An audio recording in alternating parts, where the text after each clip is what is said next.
Indian history हम पढ़ रहे हैं, क्विज के माध्यम से हम पढ़ रहे हैं, क्योंकि आजकल क्वेश्चंस का जो पैटर्न है वो लगातार चेंज होता जा रहा है। बच्चे वन लाइनर जो क्वेश्चंस हैं उनको देख देख के पढ़ के जाते हैं, वहाँ क्वेश्चन बन नहीं पाते। इसलिए ये एक अच्छा तरीका है आपके रिवीजन के लिए। और कंप्लीट क्लास तो हम बाद में रिकॉर्ड करेंगे एक्सप्लेनेशन वाली। अभी हम ये वाला जो पैटर्न है उसको फॉलो कर रहे हैं और बच्चों को पसंद भी आ रहा है। पहला जो क्वेश्चन है वो है राजा राम मोहन राय जी के बारे में कुछ कथन दिए हुए हैं, उनको आपको पढ़ना है और विचार करना है। करते हैं विचार। उन्हें आधुनिक भारत का पिता और भारतीय पुनर्जागरण का जनक कहा जाता है, पहली बात। दूसरी बात यह है कि 1817 में डेविड हेरियर के सहयोग से कलकत्ता में इन्होंने हिंदू कॉलेज की स्थापना की थी। तीसरी बात लिखी हुई है कि मूर्ति पूजा और अवतारवाद का इन्होंने समर्थन किया था। तो आपको देखना है क्वेश्चन में पूछा गया है सत्य कथन कौन सा है या कौन से हैं, और आपको जवाब जो है वो देना है कमेंट में। 3, 2, 1 आपने कमेंट कर दिया होगा। मैं अब राजा राम मोहन राय जी के बारे में कुछ बातें आपको बताने वाला हूँ।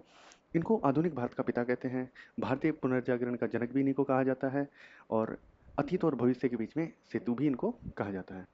साथ ही इनको पूर्व और पश्चिम का संश्लेषक कहा जाता है, भारतीय पत्रकारिता का अग्रदूत इनको कहा जाता है, और प्रभात का तारा इनको कहा जाता है। इन्होंने काफ़ी सारे संगठन बनाए थे, जैसे आत्मीय सभा 1815 में, हिंदू कॉलेज 1817 में, ब्रिटिश यूनिटेरियन एसोसिएशन में इन्होंने स्थापना की थी एक संगठन की, एक वेदांत कॉलेज बनाया था 1825 ईस्वी में, ब्रह्म समाज 20 अगस्त 1828 को, और कलकत्ता यूनिटेरियन सोसाइटी की इन्होंने स्थापना की थी। इसके अलावा राजा राम मोहन राय जी के जो सहयोगी थे वो एक तो डेविड हेरियर थे, जो एक डच घड़ीसाज थे, और एक और इनके सहयोगी थे अलेक्जेंडर डफ। इन्होंने ब्रह्म समाज की जब स्थापना की तो इनके जो सहयोगी थे वो थे ताराचंद चक्रवर्ती, वो प्रथम मंत्री और सचिव भी रहे थे ब्रह्म समाज के। उसके अलावा जो रविंद्रनाथ टैगोर जी के पिताजी द्वारकेनाथ टैगोर, प्रसन्न कुमार टैगोर, चंद्रशेखर देव, ये कुछ इनके सहयोगी थे। इन्होंने 3 पुस्तकें लिखी थी जो कि काफ़ी इंपॉर्टेंट है। उन बुक्स का नाम कुछ ऐसे है। फारसी के अंदर तो एक बुक है उसको तुह फतुल मुहावुद्दीन कहते हैं, वैसे इंग्लिश में इनका इसका नाम अच्छा है, गिफ्ट टू मोनोथिस्ट, या हिंदी में इसको एकेश्वरवादियों को उपहार भी कहा जाता है। ये जो है अरबी भाषा में भी लिखी हुई है। मतलब इसका जो इंट्रोडक्शन है वो अरबी भाषा में लिखा हुआ है। उसके अलावा इन्होंने precepts of Jesus a guide to peace and happiness नाम से एक बुक लिखी थी। इसमें जीसस के ईश्वर होने के जो मत है उसका खंडन किया था इन्होंने। और राजा राम मोहन राय जी ने हिंदू उत्तराधिकार के नियम भी नाम से एक पुस्तक और लिखी थी। इनके 4 समाचार पत्र थे। मिरातुल अखबार जो कि फारसी भाषा में था, संवाद कौमुदी या उसी को प्रज्ञा चांद और बुद्धि चांद बांग्ला के अंदर था, और आपका ब्राह्मणिकल मैगजीन आती थी वो अंग्रेजी में आती थी इनकी, और एक हिंदी के अंदर समाचार पत्र था वो था बंगदूत। तो ये थी कुछ बातें इनके बारे में। बाकी इनकी विचारधारा के बारे में भी काफ़ी सारी बातें हैं, वो हम आगे कोई क्वेश्चन आएगा उसमें चर्चा कर लेंगे। तो ये वाला जो अपना सवाल था इसका जवाब आप क्या दोगे? आधुनिक भारत का पिता बिल्कुल इनको कहते हैं, भारतीय पुनर्जागरण का जनक इनको कहा जाता है, और डेविड हेरियर जो डच घड़ीसाज था वो इनके सहयोगी थे हिंदू कॉलेज की स्थापना में। ये मूर्ति पूजा और अवतारवाद का बिल्कुल समर्थन नहीं करते थे, ये एकेश्वरवाद के अंदर बिलीव करते थे। ठीक है, तो पहला और दूसरा कथन सही है। आगे बढ़ते हैं हम। राजा राम राय द्वारा लिखी वह कौन सी पुस्तक है जो एकेश्वरवादियों के उपहार के रूप में जानी जाती है? तो ये मैं आपको बता चुका हूँ। इसका जवाब है तू है फतुल महाबुद्दीन, जिसको गिफ्ट टू मोनोथिस्ट और एकेश्वरवादियों को उपहार भी कहा जाता है। फारसी भाषा में लिखी हुई है, इसका जो इंट्रोडक्शन है वो अरबी भाषा में लिखा हुआ है। अच्छा, ब्रह्मनिकल मैगजीन ये उनकी एक पत्रिका थी, है ना। और प्रिसेप्ट्स ऑफ जीसस ये ईसाई धर्म की नैतिक जो शिक्षाओं को चमत्कार से अलग करने का प्रयास किया था इसके अंदर। और इसके अलावा इन्होंने संवाद कौमुद की जो ऑप्शन दे रखा है, ये एक बंगाली साप्ताहिक समाचार पत्र था, उनकी बुक नहीं थी। ब्रह्म समाज के इतिहास में 1865 और 66 का विभाजन किस मुख्य कारण से हुआ था? ब्रह्म समाज राजा राम मोहन राय जी ने बनाया था। इसके बाद में इनके बाद जो ब्रह्म समाज है उसको अ, संभाला द्वारकीनाथ टैगोर जी ने। फिर इसके बाद 1843 में देवेंद्रनाथ टैगोर जो थे उन्होंने इसका जो प्रभार या फिर आप नेतृत्व कह लो वो संभाला। उसके बाद 1857 में केशव चंद्र सेन ब्रह्म समाज में शामिल हुए और उन्हें ब्रह्म समाज का आचार्य आचार्य नियुक्त किया गया। बाद में केशव चंद्र जो है ईसाई धर्म से प्रभावित हो गए और उन्होंने कुछ आडंबर जो है कर्मकांड वगैरह होते हैं वो इसके अंदर शुरू कर दिए। 1866 में केशव चंद्र सेन को ब्रह्म समाज से निकाल दिया गया और इसलिए जो है ये जो ब्रह्म समाज है इसके दो भाग हो गए। अब एक जो भाग था वो तो आदि ब्रह्म समाज कहलाया, जिसके नेतृत्व करता थे देवेंद्रनाथ टैगोर। ये हिंदू धर्म से संबंधित था। और दूसरा था जो भारतीय ब्रह्म समाज केशव चंद्र सेन ने जिसकी स्थापना की थी, वो वो किसी भी धर्म से संबंधित नहीं था। तो अपने जो क्वेश्चन का जवाब तो यहाँ तक हो जाता है कि देवेंद्रनाथ टैगोर और केशव चंद्र सेन के बीच वैचारिक मतभेद था। इस कारण ये जो ब्रह्म समाज है और ब्रह्म समाज के जो दो भाग हैं वो हो जाते हैं देवेंद्रनाथ टैगोर और केशव चंद्र सेन के बीच में वैचारिक मतभेद के कारण। अब केशव चंद्र सेन के बारे में कुछ बातें और हैं, आगे क्वेश्चन आ जाएगा, हम कर लेंगे। 1839 में तत्वबोधिनी सभा की स्थापना किसने की थी, जिसका उद्देश्य राजा राम मोहन राय के विचारों का प्रचार करना था। तो 1839 के अंदर तत्वबोधिनी सभा बनी थी। उसकी स्थापना की किसने थी? देवेंद्रनाथ टैगोर ने। ठीक है, इस टाइम पे देवेंद्रनाथ टैगोर जो थे वो इसकी कमान संभाल रखे थे।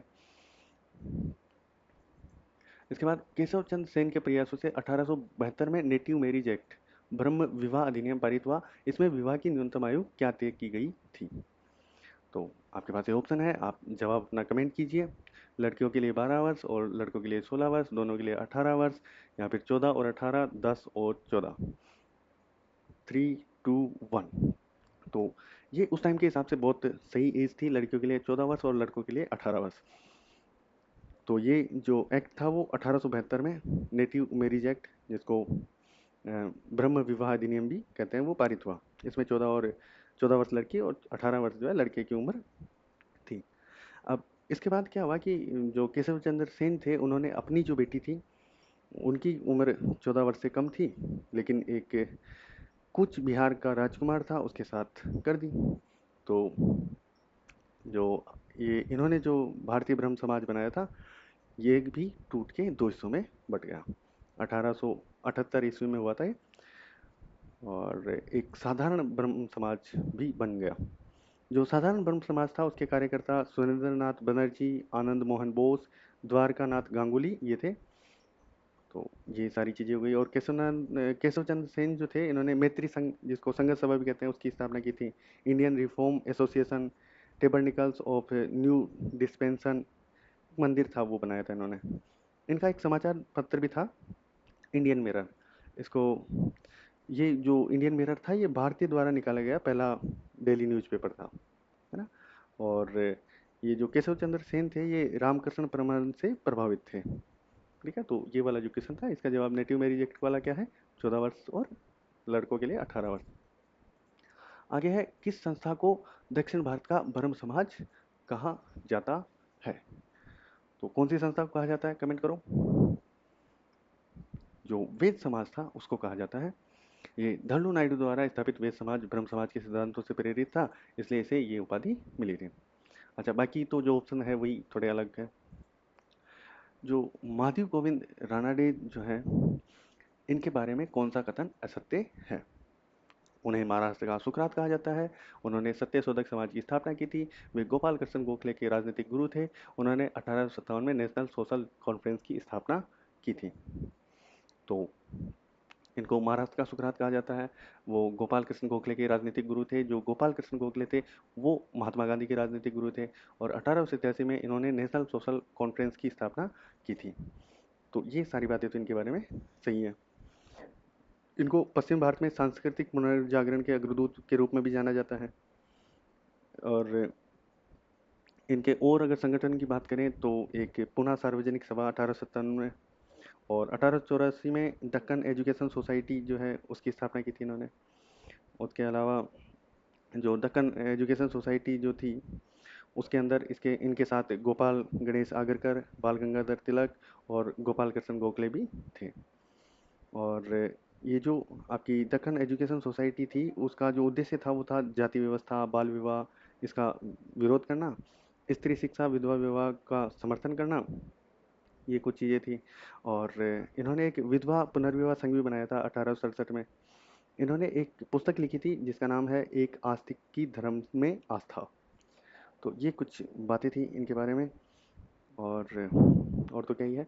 तो इसका जो जवाब है, सत्यशोधक समाज जो है, इसके बारे में हमने कोई बात नहीं की, तो इसका संबंध इनसे नहीं है। स्वामी दयानंद सरस्वती के बचपन का नाम क्या था और उनके गुरु कौन थे जिन्होंने उन्हें वेदों की शिक्षा दी? जो स्वामी दयानंद सरस्वती जी जो थे, इनका जन्म गुजरात के अंदर हुआ था और इनका जो नाम था वो था मूलशंकर। मूलशंकर के नाम से सिर्फ एक ही ऑप्शन है और इनके जो गुरु हैं वो स्वामी विरजानंद थे। अच्छा, नरेंद्रनाथ और पूर्णनाथ। नरेंद्रनाथ स्वामी विवेकानंद का नाम तो था, लेकिन पूर्णानंद ने दयानंद को संन्यास की दीक्षा दी थी, वेदों की शिक्षा नहीं दी। और इसमें साफ लिखा हुआ है क्या, वेदों की शिक्षा किसने दी थी? अब गंगाधर जो चट्टोपाध्याय है और रामकृष्ण परमहंस ये नाम लिखे हुए हैं, तो स्वामी विवेकानंद के गुरु और स्वयं रामकृष्ण का विवरण ये है।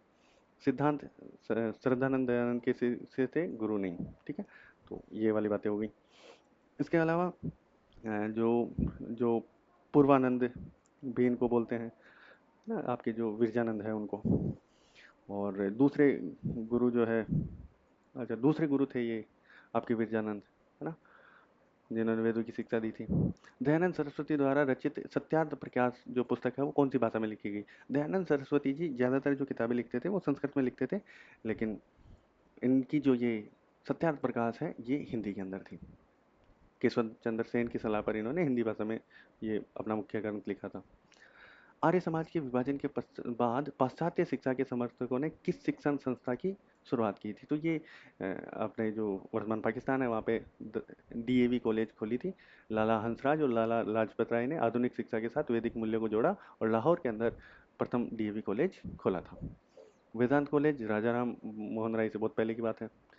Gokul Kandi Banaras BHU central Hindu college के आधार पर ये बनी थी। ठीक है, यानी बिसेंट का जो सेंट्रल हिंदू कॉलेज था, और उसको मदन मोहन मालवीय जी थे, उन्होंने काफ़ी प्रयासों के बाद ये बीएचयू बनाया था। अच्छा, वैलेंटाइन सिरोल ने अपनी पुस्तक में किसे भारतीय शांति का जनक कहा था? ये काफ़ी बार पूछा हुआ सवाल है। बाल गंगाधर तिलक, आर्य समाज, तो इनका इनके अलावा इंडियन अनरेस्ट में और भी काफ़ी सारे नाम हैं। तो ये वाले जो ऑप्शन है, ब्रह्म समाज को इन्होंने कुछ नहीं कहा, बाल गंगाधर तिलक और आर्य समाज के लिए इन्होंने कहा है। तो ये हो गया। अगला है, स्वामी विवेकानंद ने किस वर्ष शिकागो में आयोजित विश्व धर्म सम्मेलन में भाग लिया था? तो भाई ये तो सबको आना चाहिए, 1893।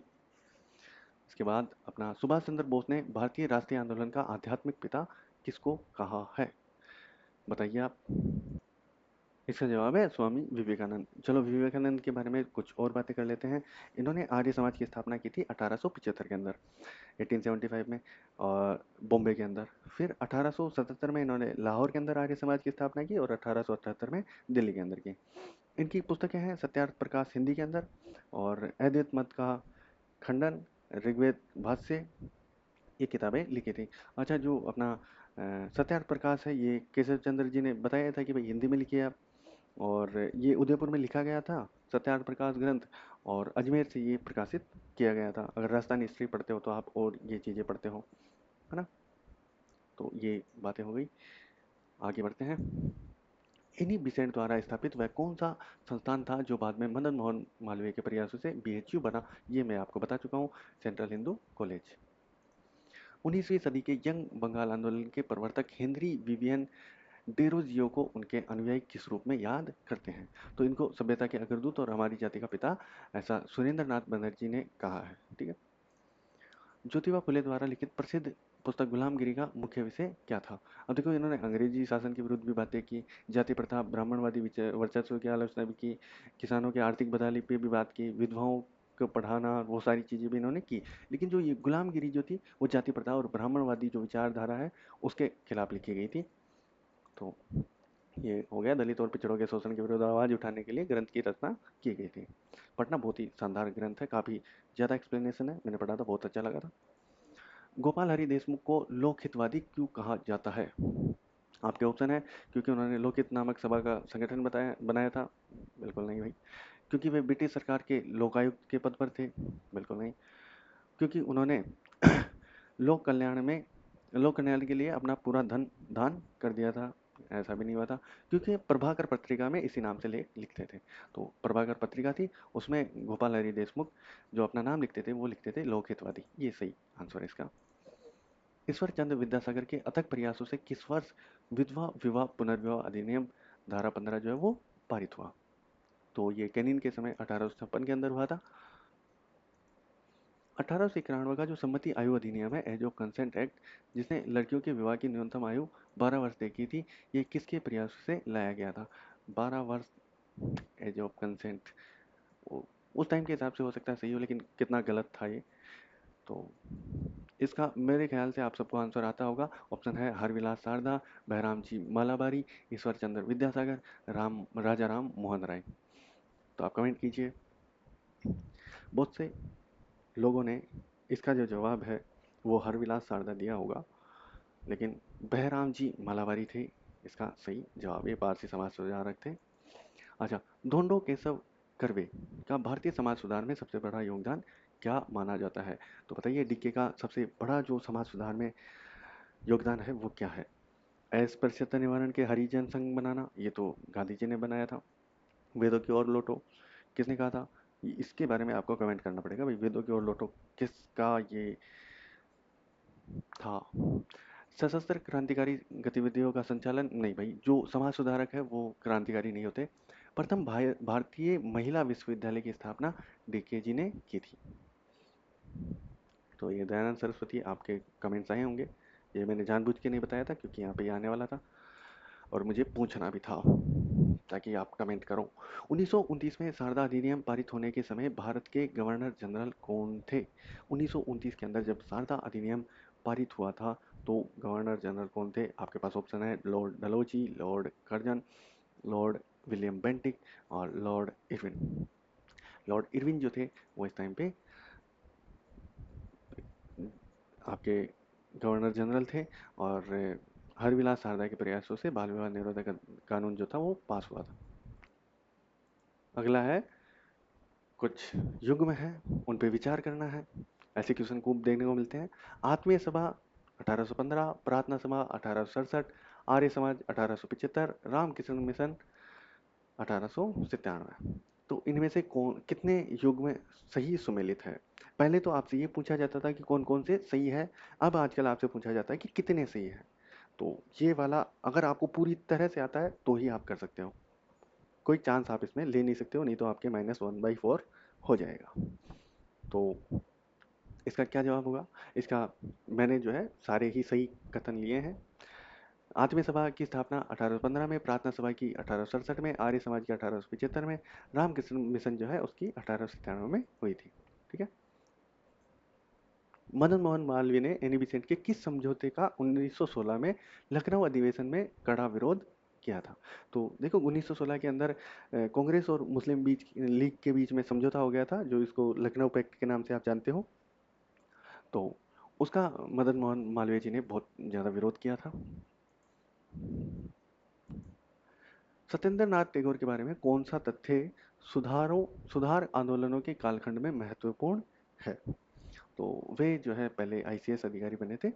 बाकी ये वाले जो ऑप्शन आप देखते हो तो आप एलिमिनेट कर सकते हो। ब्रह्म समाज के संस्थापक बिल्कुल नहीं थे, अभी हमने बात की है, राजा राम जी मोहन राय थे। वेदांत कॉलेज की इन्होंने स्थापना नहीं की थी, उन्होंने सती प्रथा के विरुद्ध कोई याचिका पर हस्ताक्षर नहीं किए थे। तो वेदांत, सॉरी ये कहाँ क्लिक हो गया, प्रथम आईसीएस अधिकारी थे। तो 1863 में वो पहले आईसीएस अधिकारी बने थे भारत की तरफ से। स्वामी विवेकानंद द्वारा स्थापित रामकृष्ण मिशन का मुख्यालय 1897 में कहाँ बनाया गया था? तो ये अभी हमने बात की थी, 1897 में स्थापना हुई थी, स्वामी विवेकानंद ने की थी। तो इसका जो मुख्यालय था वो कहाँ पे बनाया गया था, ये आपसे पूछा गया है। तो इसका जवाब है वेलूर, कलकत्ता। ये वाला विवेकानंद जी के टाइम पे हमने बात नहीं की थी। हुगली नदी के तट पर स्थित वेलूर मठ आज भी इस मिशन का अंतर्राष्ट्रीय मुख्यालय है। राजा राम मोहन राय जी की मृत्यु 1833 में हुई थी, इसकी भी हमने बात नहीं की थी। तो कहाँ पे हुई थी? जहाँ पे आज भी उनका स्मारक है। वो इंग्लैंड गए थे और वहीं उनकी मौत हुई थी, ब्रिस्टल के अंदर। तो ये मुगल बादशाह अकबर द्वितीय की पेंशन, जिन्होंने इनको राजा की उपाधि दी थी, है ना। आगे, केशव चंद्र सेन के उस संगठन का नाम क्या था जिसे संघर्ष सभा के रूप में भी जाना जाता है? ये हमने पहले बात की जब केशव चंद्र सेन के बारे में मैंने बताया था आपको, तो मैत्री सेन जो है इसका सही जवाब है। थियोसॉफिकल सोसाइटी की स्थापना न्यूयॉर्क में किसने की थी, और जिसका मुख्यालय बाद में भारत के अड़ियार स्थानांतरित हुआ? देखिए, वैसे तो एनी बिसेंट से ज़्यादा क्वेश्चन आ जाते हैं, है ना, लेकिन कई बार इसकी जो थियोसॉफिकल सोसाइटी है उसकी न्यूयॉर्क में स्थापना की थी। वो जो इसके स्थापना करने वाले हैं उनका क्वेश्चन पूछ लिया जाता है, तो मैडम ब्लावत्स्की और कर्नल अल्कोट जो थे इसके संस्थापक थे। स्वामी दयानंद सरस्वती ने अपनी मृत्यु से ठीक पहले राजस्थान की किस रियासत में प्रवास किया था? नन्ही जान जोधपुर। जहर दे दिया था। हिंदू सुधार आंदोलनों के दौरान धर्म सभा का गठन किसने किया था जिसने सती प्रथा पर प्रतिबंध का विरोध किया था? तो राधाकांत देव थे, ये थोड़े रूढ़िवादी नेता थे, है ना, तो इन्होंने किया था। और क्वेश्चन लेते हैं हम। अगला क्वेश्चन है, यंग बंगाल आंदोलन के संदर्भ में हेनरी विवियन डेरोजियो के बारे में कथनों पर विचार करना है। तो उन्होंने कलकत्ता के हिंदू कॉलेज में अध्यापन किया, पहली बात। दूसरी बात, अनुयायियों को सभ्यता के अग्रदूत के उनके जो उन्होंने अपने जो अनुयायी हैं उनको सभ्यता के अग्रदूत के रूप में देखा। अगला है, उन्होंने तर्क शक्ति और स्वतंत्र चिंतन को प्रोत्साहित किया। तो आप दीजिए इसका जवाब। 3, 2, 1। इसका सही जवाब है, ये तीनों ही बातें सही है। ठीक है, तो डेरोजियो जो है कलकत्ता के हिंदू कॉलेज में प्रोफेसर थे, राजा राम मोहन राय के सहयोगी थे, तो उनका जो विचार था उसको इन्होंने आगे बढ़ाया होगा, है ना। और जो एक ये सेंटेंस दिया, स्वतंत्र चिंतन को इन्होंने प्रोत्साहन दिया। आपके जो वैज्ञानिक दृष्टिकोण है, तर्क शक्ति है, उसको इन्होंने बढ़ावा दिया। इनको प्रथम राष्ट्रवादी कवि भी माना जाता है। इनके कुछ संगठन थे, society for acquisition of general knowledge, academic association, debating club, बंग हित सभा, एंग्लो इंडियन हिंदू एसोसिएशन। इनके कुछ समाचार पत्र थे, east India, India gazette, Calcutta साहित्य गजट, ऐसे कुछ। 1831 में 22 वर्ष की उम्र में ही ये जो डेरोजियो थे इनका निधन हो गया था हैजा की वजह से। सुरेंद्र नाथ बनर्जी ने इनको सभ्यता का अग्रदूत और हमारी जाति का पिता कहा था, ये क्वेश्चन हम कर चुके हैं। और इन्होंने यंग बंगाल आंदोलन चलाया था जो कि धर्म विरोधी आंदोलन था, और बंगाल के युवा जो है इस आंदोलन से बहुत ज़्यादा प्रभावित हुए थे। शायद ऐसे ही कुछ आंदोलनों की आज भी ज़रूरत है समाज को। आगे बढ़ते हैं। निम्नलिखित में से कौन सा हेनरी विवियन डेरोजी या यंग बंगाल आंदोलन से संबंधित नहीं था? ऑप्शन है आपके, धर्म सभा, दूसरा है Anglo Indian Hindu association, society for acquisition of general knowledge, academic association. तो इसका सही जवाब है धर्म सभा, ये नहीं था। बाकी सारी चीज़ें हम डिस्कस कर चुके हैं। तो धर्म सभा, राधाकांत देव, ये क्वेश्चन भी हमने कर लिया था, है ना। फिर मुस्लिम सुधार आंदोलन के संदर्भ में सर सैयद अहमद खान के शुरुआती और बाद के दृष्टिकोण के बारे में कौन सा कथन सही है? जो मुस्लिम सुधार आंदोलन हुए उसके अंदर सर सैयद अहमद खान के शुरुआती और बाद का जो दृष्टिकोण था वो किस तरह से बदला, ये आपको बताना है। वे प्रारंभ में द्विराष्ट्र सिद्धांत के कट्टर समर्थक थे। उन्होंने प्रारंभ में एकता का समर्थन किया, लेकिन बाद में वे पृथक हितों की बातें करने लगे। उन्होंने कुरान की वैज्ञानिक व्याख्या का विरोध किया था, और उन्होंने कांग्रेस की स्थापना में महत्वपूर्ण भूमिका निभाई थी। तो ये तो बिल्कुल गलत बात है ना। द्विराष्ट्र के कट्टर समर्थक नहीं थे और कुरान की वैज्ञानिक व्याख्या का विरोध नहीं किया था। उन्होंने पहले एकता की बात की थी और बाद में जो है दोनों को अलग अलग रूप में देखने लग गए थे। अगला जो है, अलीगढ़ आंदोलन के मुख्य उद्देश्यों के संबंध में निम्नलिखित विचारों कथनों पर विचार करना है। मुसलमानों में आधुनिक शिक्षा का प्रसार करना। दूसरी बात है, ब्रिटिश सरकार के प्रति वफादारी की भावना विकसित करना। और तीसरी है, कुरान के मूल और कट्टरपंथी स्वरूप को बिना किसी बदलाव के पुनर्स्थापित करना। 3, 2, 1। इसका सही जवाब है ए। तो इन्होंने क्या है, मुसलमानों में आधुनिक शिक्षा का प्रचार प्रसार करना और ब्रिटिश सरकार के प्रति वफादारी की भावना जो है वो विकसित करना, जो अलीगढ़ मुस्लिम आंदोलन है उसके मुख्य उद्देश्यों में से एक था। इसके अलावा जो है इसके प्रवर्तक जो थे वो कौन थे? सर सैयद थे। इनका पूरा नाम सर सैयद अहमद खान था, और ये ईस्ट इंडिया कंपनी के अंदर नौकरी करते थे।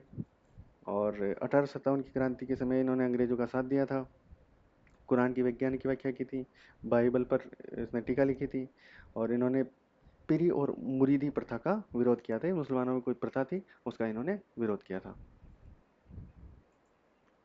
सर सैयद अहमद खान द्वारा स्थापित साइंटिफिक सोसाइटी 1864 का प्राथमिक कार्य क्या था? तो अंग्रेजी पुस्तकों का हिंदी उर्दू के अंदर अनुवाद करना। अलीगढ़ आंदोलन और देवबंद आंदोलन के बीच मुख्य अंतर क्या था? दोनों आंदोलन का उद्देश्य ब्रिटिश शासन को उखाड़ फेंकना था। अलीगढ़ में कांग्रेस का समर्थन किया जबकि देवबंद ने विरोध किया। अलीगढ़ ने पाश्चात्य शिक्षा का समर्थन किया जबकि देवबंद ने इसका विरोध किया। देवबंद ने कुरान की वैज्ञानिक व्याख्या पर जोर दिया। तो अलीगढ़ जो था वो पाश्चात्य शिक्षा का समर्थन किया जबकि देवबंद जो था इसका विरोध करता था। देवबंद के बारे में और क्वेश्चन मिलेंगे। देवबंद आंदोलन के जो 1867 में हुआ के संस्थापक के रूप में किसे जाना जाता है? जहाँ पे सर सैयद अहमद खान लिखा हुआ हो उसको तो आप वैसे ही हटा सकते हो, तो ये तो गया। फिर सैयद अहमद बरेलवी, ये सब कुछ नाम है, तो आप देखिए सैयद अहमद बरेलवी और हाजी करामत अली, मिर्जा गुलाम अहमद और अलूरी सीताराम, रशीद अहमद गंगोई और मोहम्मद कासिम ननौतवी। तो बताइए इसका सही जवाब। इसका सही जवाब है रशीद अहमद गंगोई और मोहम्मद कासिम ननौतवी। 1857 की क्रांति के बाद इस्लामी मूल्यों की रक्षा करने के उत्तर प्रदेश के देवबंद में मदरसा स्थापित कर आंदोलन शुरू किया गया। तो इसके अंदर ये रशीद अहमद गंगोई और मोहम्मद कासिम ननौतवी आपको नाम ध्यान रखने हैं। उसके अलावा इसका जो उद्देश्य था वो इस्लाम का मूल स्वरूप स्थापित करना था, है ना, और अच्छे धार्मिक शिक्षक तैयार करना था। तो मतलब धर्म के लिए बनाया हुआ था। और ये आधुनिकरण जो था उसका विरोध कर रहा था, अंग्रेजी शासन और अंग्रेजी शिक्षा का विरोध कर रहा था, और जो अलीगढ़ आंदोलन चल रहा था उसका भी विरोध कर रहा था, लेकिन ये कांग्रेस का समर्थन कर रहा था। बाद में मोहम्मद अल हसन ने देवबंद आंदोलन को राजनीतिक दृष्टिकोण जो है वो प्रदान किया था। ठीक है, तो ये कुछ बातें थी। आगे चलते हैं। वहाबी आंदोलन आ जाता है। इसके संदर्भ में दार उल हर्ब और दार उल इस्लाम में बदलने का क्या अर्थ था? जो दार उल हर्ब और दार उल इस्लाम है, ये जो टर्म्स है इनका क्या मतलब है? जो दार उल हर्ब था इसको यूहरत क्षेत्र बोलते थे, और दार उल इस्लाम जो था वो इसको इस्लाम भूमि कहते थे। तो इसका क्या ऑप्शन आएगा? गैर मुस्लिमों के शासन वाले क्षेत्र को इस्लामी क्षेत्र में बदलना। जो आपके दार उल हर्ब है ना, जो कि गैर इस्लामी शासन वाला क्षेत्र है, उसको मुसलमानों द्वारा शासित क्षेत्र के अंदर बदलना, इसका मुख्य मतलब था, और वहाबी आंदोलन का वो था उद्देश्य। अहमदिया आंदोलन के बारे में कौन सा कथन उसे अन्य मुस्लिम सुधार आंदोलन से विशिष्ट बनाता है? जो अहमदिया आंदोलन है इसको कादियानी आंदोलन भी कहते हैं। 1889 के अंदर गुलाम अहमद ने पंजाब के अंदर एक कादिया जगह है वहाँ से इसको स्टार्ट किया था। तो इन्होंने पूछा क्या है कि मुस्लिम सुधार आंदोलन से वो किस तरह से अलग बनता है। तो ऑप्शन देखिए आप। देवबंद मदरसे की स्थापना में सहायता की, इसने ब्रिटिश सरकार के खिलाफ जिहाद का नारा दिया, इसके संस्थापक ने स्वयं को कृष्ण का अवतार और मसीह होने का दावा किया। तो ये सही है क्योंकि इसको दोनों ही जो है वो चाहिए थे कि इसके आंदोलन के अंदर आए और इसका हिस्सा बने। इसने एक पुस्तक लिखी थी बहरीन ए अहमदिया। क्या नाम था? बहरीन ए अहमदिया। और ये जो आंदोलन था अंग्रेजी शिक्षा का समर्थक था, और कई स्कूल और कॉलेजों की इसने स्थापना की। पाकिस्तान और अन्य कुछ मुस्लिम देशों ने अहमदियाओं को गैर मुस्लिम घोषित किया है क्योंकि इस्लाम के अनुसार अंतिम पैगंबर मोहम्मद साहब थे, और इसके जो संस्थापक थे उन्होंने तो भैया खुद को मसीह बता दिया था और कृष्ण का अवतार बता दिया था। आगे पारसी सुधार आंदोलन, रहनुमाए मालदाए सभा मालदाए सभा 1851 के संस्थापकों में निम्नलिखित में से कौन शामिल नहीं था? बहराम जी मालाबारी, दादा भाई नौरोजी, एस एस बंगाली और फरदौन जी नौरोजी। तो बताइए इसका सही जवाब क्या है? बहराम जी मालाबारी, जिनके बारे में हमने पहले बात की थी, ये पारसी सुधारक थे और इन्हें सम्मति आयोग अधिनियम 1891 में जो इन्होंने वो लागू करवाया था। आगे है पारसी सुधार आंदोलन के मुखपत्र राप्त गोपतार का अर्थ क्या है? ये राप्त गोपतार जो शब्द है इसका मतलब क्या है? समय का चक्र है, सत्यवादी है, राष्ट्र का उद्देश्य है, या न्याय की आवाज है। तो इसका मतलब है द ट्रूथ टेलर। मोस्टली जो एक्सप्लेन ज़्यादा किए हुए होते हैं वो सही जवाब होते हैं। अगर नहीं आता और आपके चांसेस बनते हैं तो काम मार सकते हो अपनी रिस्क पर, मेरे कहने पे नहीं। ज्योतिबा फुले ने सत्यशोधक समाज 1873 की स्थापना किस उद्देश्य के लिए की थी? तो इन्होंने दलित पिछड़ों के लिए बहुत ज़्यादा काम किए थे, तो वो वाला ऑप्शन ढूंढो और टिक लगाओ। देवबंद आंदोलन के राजनीतिक रुख के संदर्भ में निम्नलिखित में से कौन सा कथन सही है? देवबंद ने भारतीय राष्ट्रीय कांग्रेस के गठन का स्वागत किया। देवबंद ने मुस्लिम लीग की सीधी कार्रवाई का समर्थन किया। महमूद उल हसन ने देवबंद की पूरी तरह से धार्मिक से गैर राजनीतिक बना दिया और देवबंद ने ब्रिटिश सरकार से वित्तीय सहायता स्वीकार की थी। कमेंट कीजिए आप। 3, 2, 1। इसने भारतीय कांग्रेस के गठन का स्वागत किया था। जो अलीगढ़ आंदोलन जो था इसने विरोध किया था, जबकि देवबंद ने इसका समर्थन किया था। ये हमने बात की थी। यंग बंगाल आंदोलन के संदर्भ में सुरेंद्र नाथ बनर्जी ने डेरोजियो के शिष्यों को क्या कहकर संबोधित किया था? ये क्वेश्चन पहले भी आ गया था। सर सैयद अहमद खान द्वारा 1888 में स्थापित देशभक्त एसोसिएशन का मुख्य उद्देश्य क्या था? यूनाइटेड इंडियन पेट्रियोटिक एसोसिएशन का मुख्य उद्देश्य क्या था? इसका था भारतीय राष्ट्रीय कांग्रेस का विरोध करना। इनका तो मकसद ये था कि कांग्रेस जो है मुसलमानों के हितों के खिलाफ है, इसलिए उन्होंने बनारस के राजा शिव प्रसाद के साथ मिलकर ये संस्था बनाई थी। मिर्जा गुलाम अहमद द्वारा लिखित बहरीन ये अहमदिया पुस्तक किस आंदोलन का प्रमुख ग्रंथ है? ये वाली बात मैं आपको बता चुका हूँ। ये अहमदिया आंदोलन, इसमें भी लिखा हुआ है ना। वहाबी आंदोलन का मुख्य केंद्र भारत में कौन सा शहर था? जो वहाबी आंदोलन था उसका मुख्य शहर कौन सा था? तो वो था पटना। पारसी सुधारक बैराम जी मालाबारी ने किस पत्रिका के माध्यम से विधवा विवाह और बाल विवाह के विरुद्ध आवाज उठाई थी? तो ये बैराम जी के 2 क्वेश्चन पहले भी आ चुके हैं, लेकिन ये वाला जो है हमने डिस्कस किया नहीं अभी तक। तो बताइए, राबता गोप्तर था, दिग्दर्शन था, इंडियन स्पेक्टेटर था या सत्यप्रकाश था? तो ये था इंडियन स्पेक्टेटर। मालाबारी ने अपनी इस पत्रिका में वॉइस ऑफ इंडिया के माध्यम से सामाजिक सुधारों, विशेषकर महिलाओं की स्थिति पर ध्यान केंद्रित किया था। ज्योतिबा फुले ने अपनी पुस्तक गुलामगिरी में किसे समर्पित की थी? ये क्वेश्चन आपका हो गया क्या? छत्रपति शिवाजी महाराज को, भारत के किसानों को, राजा राम मोहन राय को या अमेरिकी गृह युद्ध के उन लोगों को जिन्होंने दासों को मुक्त कराया था? तो किसको समर्पित की थी ज्योतिबा फुले ने अपनी ये पुस्तक? बताइए। अमेरिकी गृह युद्ध के उन लोगों को जिन्होंने दासों को मुक्त कराया था। तो उन्होंने भारत की निचली जातियों की तुलना अमेरिका के अश्वेत दासों से की थी और अमेरिका के मुक्तिदाताओं को सम्मान देते हुए पुस्तक उन्हें समर्पित की थी। हाँ, तो ये जो फुले जी थे वो छत्रपति शिवाजी को अपना आदर्श मानते थे, है ना। बाकी सब भी काम किए इन्होंने। तो निम्नलिखित में से पीर मुरीदी प्रथा के कट्टर विरोधी थे और उन्होंने कुरान पर आधारित आधुनिकता का समर्थन किया था। तो कौन है?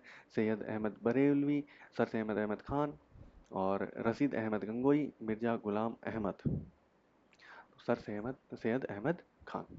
इन्होंने अंधविश्वासी जो प्रथाएं हैं उनका विरोध किया और इस्लाम की वैज्ञानिक व्याख्या पर बल दिया। ये बात हम कर चुके हैं। यंग बंगाल आंदोलन के संदर्भ में निम्नलिखित घटनाओं को कालानुक्रमिक क्रम में व्यवस्थित कीजिए। तो ये जो आपका यंग बंगाल आंदोलन है इसके अंदर सबसे पहले क्या हुआ, उसके बाद क्या हुआ, ये सारी चीज़ें आपको एक सीक्वेंस के अंदर जमानी है। तो हिंदू कॉलेज की स्थापना, हेनरी विवियन डेरोजी की मृत्यु, सती प्रथा पर प्रतिबंध। इसका सही जवाब है, एक सेकेंड, सॉरी एक कॉल आ गया था। तो हिंदू कॉलेज की स्थापना सबसे पहले हुई, उसके बाद सती प्रथा पर प्रतिबंध लगा और हेनरी वीरेन डेरोजी की मृत्यु हुई। ऐसा ऑप्शन अपने को बी मिलता है। तो हिंदू कॉलेज की स्थापना 1817 में हो गई थी। सती प्रथा पर 1829 के अंदर प्रतिबंध लगा था और डेरोजियो की मृत्यु 1831 में हुई थी। ठीक है, तो आगे चलते हैं। अलीगढ़ कॉलेज के उन प्रिंसिपलों के नाम क्या थे जिन्होंने इस आंदोलन को ब्रिटिश राज के पक्ष में मोड़ने में महत्वपूर्ण भूमिका निभाई थी? तो थियोडोर बैक, मॉरिसन और आर्चबोल्ड थे। ये वैसे कोई नहीं पूछेगा लेकिन फिर भी। निम्नलिखित में कौन सा आंदोलन शुरू में सिखों के विरुद्ध था लेकिन बाद में अंग्रेजों के विरुद्ध हो गया? तो कौन सा आंदोलन जो था वो सिखों के विरुद्ध शुरू हुआ था लेकिन बाद में अंग्रेजों के विरुद्ध हो गया था? ऐसा था वहाबी आंदोलन, जो कि पंजाब में रणजीत सिंह के सिख साम्राज्य के विरुद्ध था, लेकिन बाद में पंजाब के विलय के बाद इसने अंग्रेजों के खिलाफ रुख कर लिया अपना। शिवली नुमानी का संबंध किस आंदोलन से था जिन्होंने बाद में अपना स्वतंत्र रास्ता चुना? तो शिवली जो आंदोलन था वो किससे संबंधित था और बाद में उसने अपना स्वतंत्र रास्ता चुना? वे अहमदिया आंदोलन के मुख्य विचारक थे या केवल वहाबी आंदोलन? उन्होंने केवल पारसी सुधारों का समर्थन किया? वे पहले अलीगढ़ से जुड़े थे लेकिन बाद में देवबंद के करीब आ गए? तो बताइए। बिल्कुल, ये जो है अलीगढ़ से जुड़े थे और बाद में देवबंद के करीब आ गए। ज्योतिबा फुले की पत्नी सावित्रीबाई फुले का मुख्य योगदान क्या था? तो ये तो सबको आता होगा। अपने पति के साथ मिलकर दलितों और बालिकाओं के लिए प्रथम स्कूल खोले। अहमदिया आंदोलन के संस्थापक मिर्जा गुलाम अहमद ने अपनी तुलना किस महापुरुष से की थी? बताइए, इसके बारे में हम बात कर चुके श्री कृष्ण और मसीह से। मुस्लिम सुधार आंदोलन के इतिहास में नदवतुह उलेमा संस्था की स्थापना का क्या महत्व है? ये अलीगढ़ के पाश्चात्यवाद और देवबंद के कट्टरपंथ के बीच समन्वय का प्रयास था, या ये केवल शिया मुसलमानों के लिए बनाई गई थी, या ब्रिटिश सरकार के खिलाफ प्रत्यक्ष युद्ध की घोषणा थी, या इसका उद्देश्य केवल अंग्रेजी शिक्षा को बढ़ावा देना था? तो पहला जो ऑप्शन है वो सही है। ये जो है अलीगढ़ के पाश्चात्यवाद और देवबंद के कट्टरपंथ के बीच का समन्वय का काम कर रही थी। तो थोड़ी सी लंबी हो गई कल से क्लास, लेकिन चलेगी। ठीक है, thank you for watching, keep learning.